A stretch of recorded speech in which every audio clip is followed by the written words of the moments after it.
Campbell. Kirby. Hey, so great to see you again. So nice to see you. Welcome back to Huntsman. Yeah, well, it's always a pleasure to be here in London. Great to see you. I'm Kirby Allison, and I love helping the well-dressed acquire and care for their wardrobes. Join me as we explore the world of quality, craftsmanship, and tradition.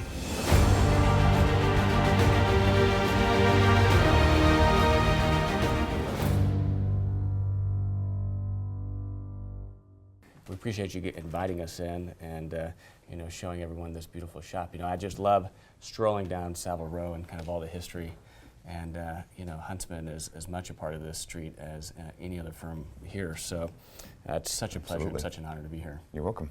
Huntsman, of course, is one of the oldest firms here in the Row. I mean, certainly one of the most successful, one of the most prolific. You guys just opened your cutting theater in New York City. Yep. And so for those that might not be familiar with the brand and the heritage, help us understand a little bit about, where Huntsman came from and how the cut really does differ from most of the other people here in the Row. Henry Huntsman founded the business in 1849 and opened up shop on Albemarle Street. We moved here in 1919, so it's 100 years, our centenary this year on this site, Savile Row. So in this location? In this location. Wow.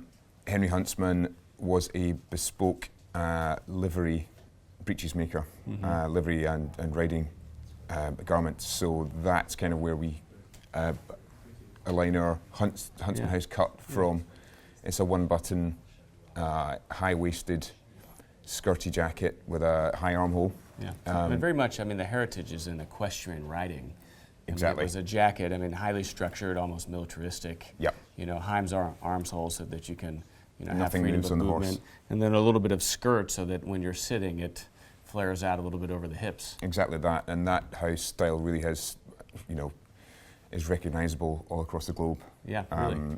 Literally, Madison Avenue, Park Avenue, you can spot a Huntsman jacket from a mile away. It's an iconic look, and I think once people buy one suit, they're hooked. They're hooked. Well, once you go bespoke, it's a totally different world. Not just in terms of the relationship with the cutter.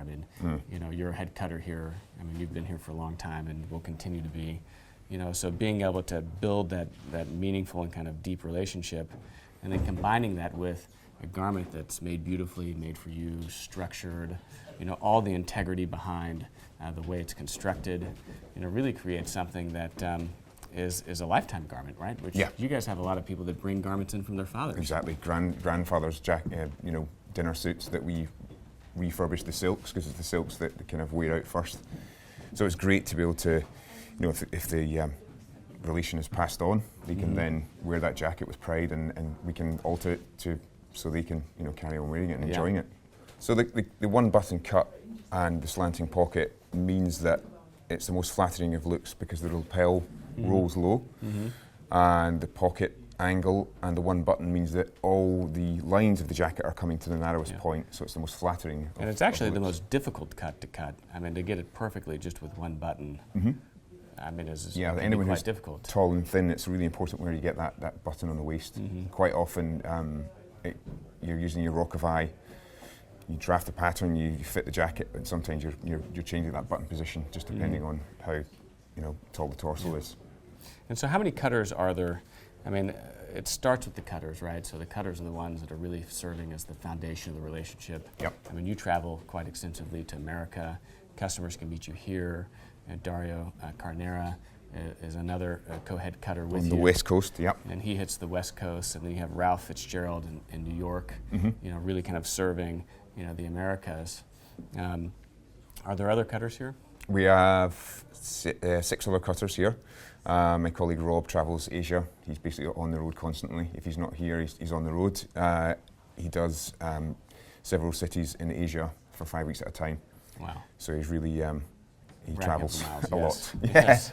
But it's great to be able to, you know, hold your head high and that sense of pride that you're shouting at Huntsman all across the globe. Mm-hmm. It's an incredible. Yeah, I mean, in some ways, business. it's a real global brand because, you know, although you guys are based here and all the work is still exclusively done here on premises. I mean, that's never changed. Oh yeah.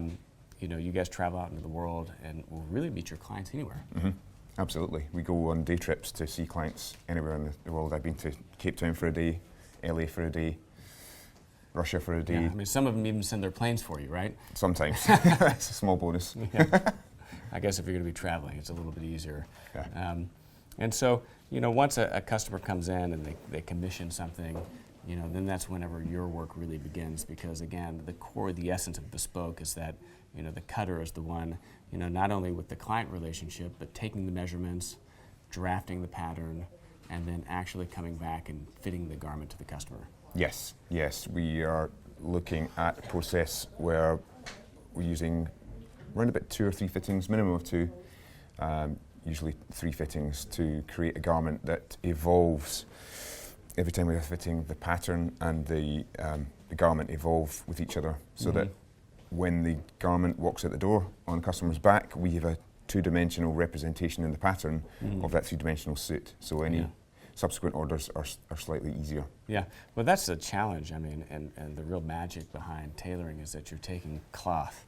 Yeah. And it's a 2-dimensional fabric, and you're really sculpting it to the body. Absolutely. And you're doing that with the pattern, you know, but the fittings are really, you know, are what allow you as the cutter to see, you know, not only how that pattern drapes on the body, but how the fabric interacts with the body also. We always recommend at least 1 fitting, even if the customer's had 200 suits more, because each cloth reacts differently with heat, moisture, and, you know, hands being made by hand. Yeah.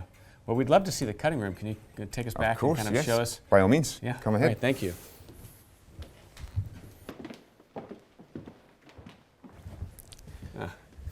So, of course, the Colin Hammock room.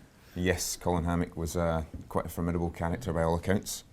A real stalwart of Savile Row, and is, you know, it's an homage to his name, so that he lives on forever. Yeah, I mean, he was a real iconic cutter for Huntsman. I mean, of the 20th century, probably, you know, the most important cutter, you know, that you guys had, and you know, he really helped develop, in a lot of ways, the Huntsman house style. Is that right? That's right. Yeah, his own clothes. You know, he would famously change twice a day, and was a chain smoker, so looked good in the Huntsman. You know, thin silhouette. Yeah, and aren't there stories of? I mean, aren't there stories of, like, you know, ash burns or, like, what's the? Yes, we have his old cutting board downstairs as part of our kitchen bench, and there's cigarette burns all along. All over the place. Yeah. I wonder how many, you know, garments, you know, had to be thrown out because of a cigarette burn, you know, gone astray. So this is still where today, you know, you guys do all of your fittings. So if a customer's coming to London and has the opportunity to visit this shop, then you know, they get the same treatment today as, you know, as has been, I guess, going on for 100 years. Correct. Yeah, this is the iconic fitting room number 1. Yep. Brilliant. So Kirby, welcome to the Kingsman Room. Oh wow! So this is from the movie? This is an inspiration that Matthew Vaughan had when he came here as a child to be dressed and clothed. This is the room that really inspired him to come up with the movie. Oh wow! So this is the second guy. I guess you have the Colin Hammock room and the Kingsman room, and this is where all the fittings are done. All the movie is based on this one room. Yeah, but luckily they didn't have to blow this one up for real. Not quite, no. You know, for the movie. That was done in Warner Brothers Studios, so they had an exact replica of this room done in plywood, so it was really surreal walking onto that set. Had you seen it? Did you get to visit the set? Yep. Just finished the garments for the 3rd one as well. Oh, did you? Kingsman 3, the outfit is due out late this year. Okay. And we go back to 1918, so it's a prequel. Oh, really? And all the clothes were really of that era, so it was great so you're fun. doing period pieces then? Yeah, great fun to work on that really iconic looks. Yeah, I'm really impressed with Huntsman. I mean, you know, just the variety of garments that you guys cut. I mean, it's not just all suits, you know, waistcoats and overcoats. I mean, you know, you guys, you know, both male and female, and wild stuff that I guess customers bring to you guys. Driving suits, capes, siren suits, you know, you name it. If we can cut it and make it, then How do you guys go and find those patterns? I mean, especially for the historic stuff. Is that a part of your archive that you're able to go back into? Yeah, we have an archive here that goes back, 100 years. We recently went to the V&A to look at some period Huntsman pieces, and literally they're wrapped in cellophane. You're not allowed to touch them with ungloved hands. And downstairs we have all that stuff just on hand. We should probably be taking a lot better care of it. And what's it like? I mean, whenever you look at a garment that's been made, almost 100 years ago, as a cutter, that's been doing this. I mean, how does it strike you? It's just so inspiring to go back and see how things were done when you realise back then that cloths were much heavier, much more structure, because there was no central heating, and therefore the cloths have lasted so well and worn so well. Yeah, it's incredible. Have you drawn any inspiration from that? Have you modified your patterns or your cut a little bit just based off of kind of your handling and interaction with these? Absolutely. The outfits for the third Kingsman movie, you can see elements of what we have downstairs. Super high armhole and lots of fullness in the sleeve, so the armhole and the sleeve really act like a hinge. The higher up the better, and it changes your way of cutting somewhat. It's great fun. Yeah, Ralph was just kind of talking about how he's really tried to kind of draw inspiration from some of the old Colin hammock pieces that have come back into the office. Yeah, and seeing about how they did their dart or how they did certain elements of their pattern, and how he's enjoyed really incorporating that into his kind of standard pattern. Yeah, it's a nice nod to the past and to these real infamous cutters to take elements of Colin Hammock's sloping gorge. The way he cut his double-breasted, slightly offset. Okay. Little tweaks, nuances like that to the untrained eye would go unnoticed, but to our Huntsman fans, it's a real nod to the past. Yeah, exciting.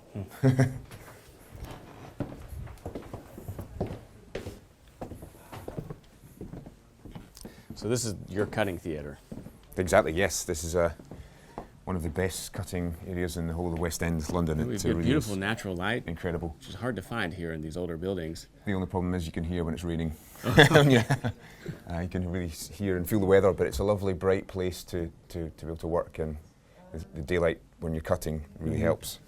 You can see here some of our past customers who have passed on. This is where you end up in the Really? So they go up into the atrium once they've, their patterns rise. Exactly. That's amazing. They're forever. Well, that's really special. Nice tribute. Yeah, I mean, that's, again, just one of the incredible things about a firm like Huntsman that's got so much history is, just that sense of tradition and heritage where, your customers are so much a part of your firm, and then you guys are so much a part of a lot of these families' histories. Yeah. And to kind of see that multi-generational, continuation is really special and unique to, London Savile Row bespoke tailoring firms. It's quite a club to belong to, being a Huntsman customer. Yeah. So this is something you're working on right now? This is, it's almost finished. This is what we call a finish bar holes, finish bar finishing jacket. Just waiting for, confirmation of one last fit to try on, just for some minor tweaks. All the lining is inside. The jacket is nearly there. But this is a one button slanting pocket, as we were talking about earlier on. So you can see here the waistline really is the centre of on this one button. That's what your eye focuses on. Yeah. Huntsman's shoulder is generally a strong but natural one. We don't try and build up the shoulder too much. Okay. It's got so you wouldn't have a ton of kind of roping all the way in? Not so much. We use just a couple of plies of a cotton damette. Okay. It's a much more natural finished sleeve head. The lapel generally we cut in relation to the customer's shoulder width and their height and stature. This particular client has quite a wide shoulder, so therefore the lapel is around about 3 3/8, 3.5. Okay. What is it, halfway plus a little bit, or how do you? Generally, it starts off about 2 7/8 and goes all the way up to 4.5. But it is amazing how much 1/8 of an inch can make all the difference. Really? The devil's in the detail. Okay. And is that something whenever you're taking someone's measurements for the first time, you're kind of working in visually, kind of taking mental note that as you're going to draw your pattern and kind of strike the cloth? That's generally from the first draft of the pattern. We would strike the lapel. We use a centuries-old draft, pattern draft. We use the measurements of coordinates. So we're using about 28 to 35 measurements. to use we adapt those measurements to a centuries-old draft, using the coordinates to come up with the rough outline of the pattern, and then your natural eye, rock of eye we call it, takes over when you basically ignore the measurements and your instinct and intuition, your trained eye, takes over. That's amazing. Unfortunately, you never stop looking. You know, I was always taught to always look to improve, always look to better something. So you'll be walking down the street on your lunch break trying to switch off, and you see something that doesn't ring true, and you know, it jolts you. Yes. Yeah, it jars. Yeah. So, what about the waist? I mean, so are you pinching the waist at all? I mean, can you show us kind of the skirt, the slight flare of the skirt? Yeah, we cut quite a relatively long jacket here, Huntsman, and a longer vent as well. Okay. That accentuates the waist even further. The vent so a longer vent, meaning that it's going to come up higher. Come up higher, and that's probably a little bit of equestrian tradition. Exactly that. Yeah, everything on the horse when you were on the saddle was meant to stay put, so that vent was cut higher to keep the jacket nice and still and tight. And so it's a longer jacket and then a slight pinch to the waist. Yes, we don't over accentuate the waistline here. We, you know, the structure through the chest is enough to give, you know, an overcooked waist can be, you know, quite feminine. We want to really keep it as natural as possible. Yeah, and I guess really balance the body and not exaggerate it. Exactly. You know, like I've got wide hips, and if you pinch the waist too much, it then accentuates, you draw your eye to flares it. out the hips. Yeah. Whereas, you know, a good jacket cut for me is going to really buffer that so that it's not, you know, visually obvious to the eye. Yes. Right, and that really at the end of the day is kind of one of the elements of bespoke is, you know, we were just walking down, you know, the Piccadilly Arcade, and they've got the statue of Beau Brummel there. Yeah. And he's got a wonderful quote, you know, says something to the effect of is that, you know, the true mark of a gentleman is to not be noticed. Exactly. Right, and that is true elegance, is, you know, coming in and someone saying, he looks good, but not really in an obvious way, like in a almost kind of like intuitive way, where they just like, they look, and they don't really know what they're looking at, but they know it works. It's a natural elegance. Yeah. The clothes you wearing the clothes, not the other way around. And so how do you work that? I mean, you're building this incredible relationship with your clients. You know, they trust you. You know, you guys get to know each other. I mean, how do you counsel new customers in terms of, you know, kind of helping really guide them and kind of guide their fit and their cut? Well, obviously the name and the reputation goes, you know, before us, but you know, nowadays in modern tastes and international tastes, we can't be force feeding our house cut on customers. So we're open to changed, softer shoulder line, shorter jacket. You know, just in modern times, we've got to move with the times. Absolutely. I mean, I guess at the end of the day, it's got to work for the customer. At the airlines, it's paying. Yeah, of course.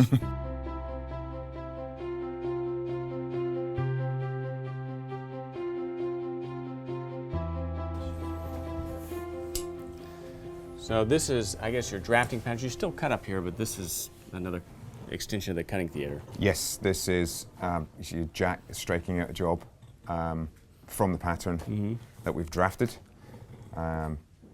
This pattern will remain immaculate throughout its life, and we have patterns upstairs and around that are have been used for 20, 30, 40 years. Wow. Even if the customer changes shape, this will be amended and altered. Okay. And so the rock of eye, I mean, is that really coming into the pattern, or is it also coming into the striking of the fabric? In the pattern only. Okay. Yeah. So you're striking it, you know, per the pattern onto the fabric. Exactly that. Yes, you have to be as fastidious and neat at this stage as possible.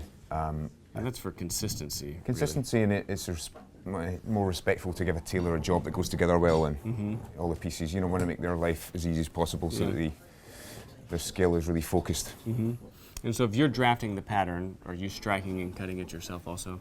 Yes. Okay. Yep. So every cutter is really kind of taking care of those bits, you know. Every cutter here is a striker, so the great help to us because we can focus on, you know, the bits we need to, the areas of the job that we need to, the fitting, but really you work really quite closely with your undercutter, and so the undercutter, I guess you know, you as I guess the master tailor would have, you know, your own undercutter that works under you. Yeah. That's taking the patterns that you draft, striking, and then cutting. Exactly. Yeah. Okay. It's you really become quite a team. You have to think like a team and start thinking the same things so that the best job is the outcome. Yeah, and then after it's cut, I guess it's bundled together and then sent downstairs where then the making begins. Yep, all the canvases and the trimmings are put in the job just here, so that bundle goes downstairs to the coat makers. But you guys are making your canvases, I mean, again, totally from scratch. Yeah, all by hand. Yeah. Which, you know, even in bespoke, I mean, you've got some bespoke tailors. I mean, bespoke is such a wide range. I mean, it can mean so many different things. And, you know, not only is the importance of the work going into the pattern and cutting the fabric important, but the canvas is, of course, equally important, because that's where all the structure of the garment is. And, you know, some bespoke tailors maybe put less work into their canvas than others. You know, maybe it's a pre-made canvas, you know, maybe, you know, I mean, certainly not on the row, but you guys are really, again, constructing the canvases in the same way that you're making the pattern. Absolutely. Centuries old methodology that means there's no corner cutting, there's no shortcuts. Yeah. That's what you're paying for. Yeah, that's great. Well, let's go downstairs, we'll see some of the making.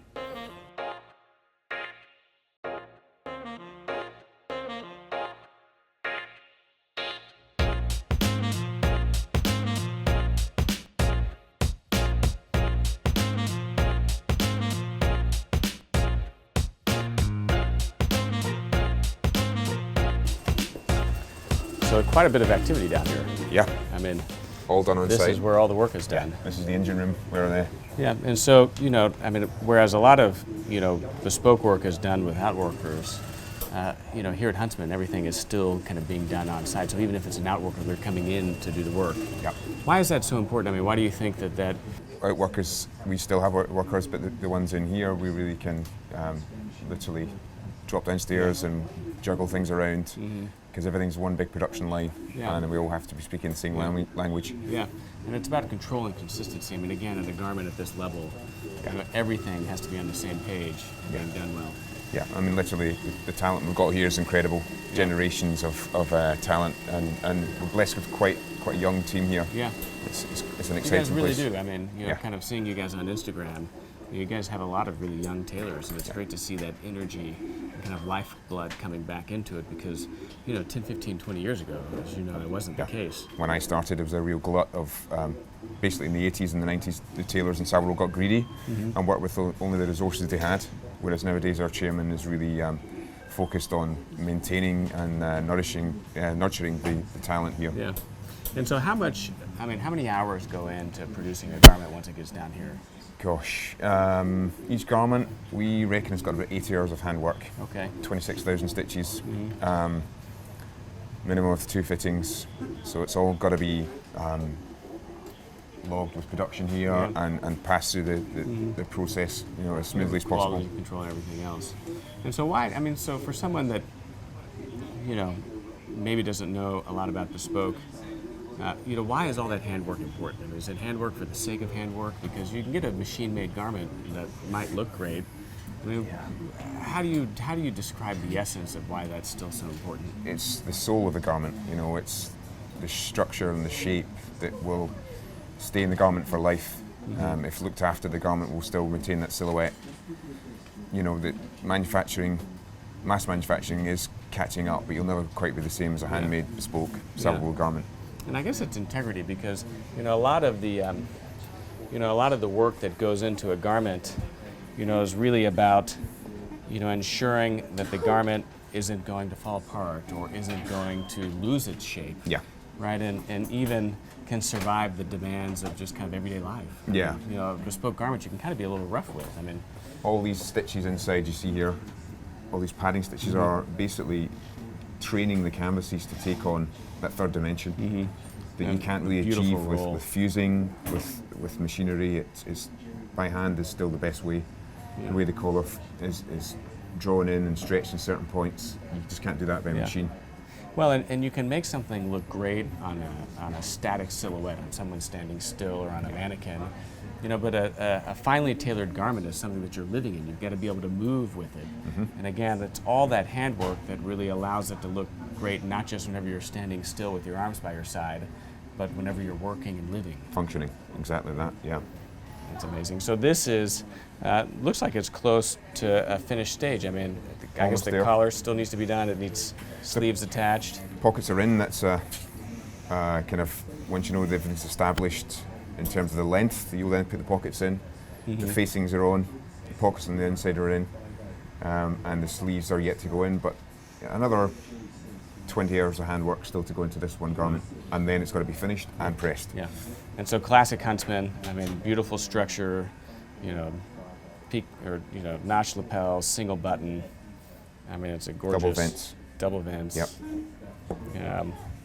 So, high vents too, right, as we discussed earlier. Yeah, it's a beautiful cloth to be working with. Yeah, beautiful. So what else? I mean, a green velvet, I imagine this is a smoking jacket. This or is a shawl lapel. A shawl lapel dinner jacket, Yep. okay. And a beautiful cotton and silk velvet. Okay. Really luxurious and rich. And so here we can see kind of the interior structure. I mean, this is the canvas we spoke about. I mean, how many layers will we have built into this? Through the body, we'll have one that goes through the full length of the body. Through the chest, we'll have 4 layers of canvas. Okay. Sometimes more if the customer has, a tricky chest we have to mould around. And that's kind of, again, building up the structure of the chest to create shape. Yeah, all these stitches, the padding stitches that are put in by hand, are tensioned in such a way that it's training the canvases to take on that third dimension, all the shapes and cuts. You can put as much suppression in the pattern as you want, but unless you've got the canvases occupying that structure on the inside, that's key. Yeah. Brilliant. So then I guess after this it would be, kind of basted together with the other bits. Yeah, the pockets are going in at this stage. Outside pockets, out breast, pockets down here. They're all put in by hand by Stavros here. And then it would go, and then I guess, the lapel stitching again to kind of train. That's training the lapels to roll this way and never that way. Always to have that tension. You can see here. Yeah. You just feel that tension in the hand there, and that will stay in the garment for its lifetime. That's why it's always important to take your suits to a cleaner, dry cleaner, that will press it by hand and not on Hoffman press, because certain dry cleaners will get hold of all that shape and try and press it out. Yeah, press it out. I've seen garments ruined by... Really? Yeah. I always say the lifetime of a garment can be measured in how many times it's gone to the dry cleaners. Yeah. And oftentimes all it takes is once. Once, exactly that. Yeah, you want to be taking your somewhere that will press it by hand. Yeah. Traditional way.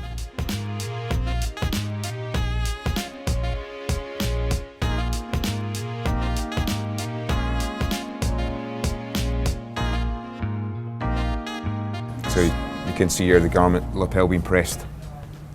Yeah, it's amazing to me. I mean, you often think about all the work that's done in the, just the pad stitching and the handwork of the sewing, but pressing is just as an important part of the garment as the handwork. Every single process the garment goes through, Kiichi here will be under pressing the garment, so it will pressing open the seams, the roll into the collar. It's all done incrementally. And it's a real skill to be able to press properly too. And it takes time. There's no shortcuts. To press a garment properly when it's finished, 2 hours, 2.5 hours. Really? Yeah. It's amazing. You have to and allow. That's after it's finished. After it's finished, you have to allow each part you've pressed to dry out, because we're using moisture, heat, steam. It has to dry to be able to set and let to rest. And you were describing earlier, I mean, a beautiful bespoke suit can be ruined by its pressing. Or it could be really kind of hampered. I mean, you can have something beautifully made, but if not beautifully pressed, it's not fully kind of showing through. Quite, yeah. The certain less expensive dry cleaners will get hold of the shape that we've, lovingly put into the garment and try and press it away. I've seen garments ruined and over the years. Yeah. And then pressing also, goes into the making, where you'll press the shape into the trouser band, before it's sewn into the garment. Yep. Each trouser leg is also pressed into an S shape before they're put together. So it really is key. You can also manipulate the cloth to cater, like myself, a really prominent left-hand shoulder blade. You stretch the cloth to go over that shoulder blade. It's amazing all the different bits that go in, to making a beautiful bespoke garment. So, it's no wonder why Huntsman is so well regarded as one of the best bespoke tailors in the world. So, Campbell, thank you so much. I can't tell you how much Thank you. I've enjoyed seeing it. Cheers. Thank you.